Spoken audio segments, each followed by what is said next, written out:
चढ़िए। अबे लौंडा दूध, अबे दूध नहीं पी ना, दूध में पीस देखा जाओ तो बंटी दूध पिया जाए।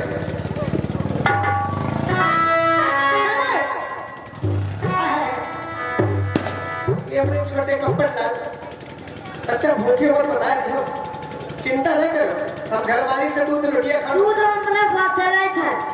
साथे रावत हो और का काहे क्या पिए तो भैया क्या अरे भैया कह रहे बकरी क्या पिया करो ठीक रहा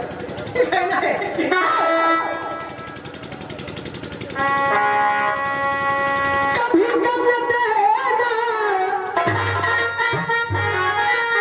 और कभी गम न देना और खुशी देना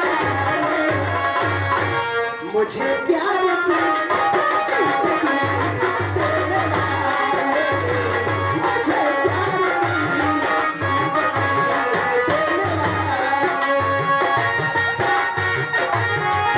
और कभी गम न देना खुशी देने वाले मुझे प्यार की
मुझे प्यार की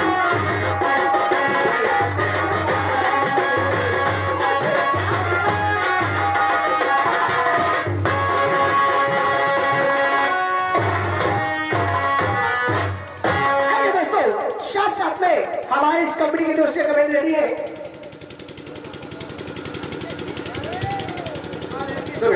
हेलो।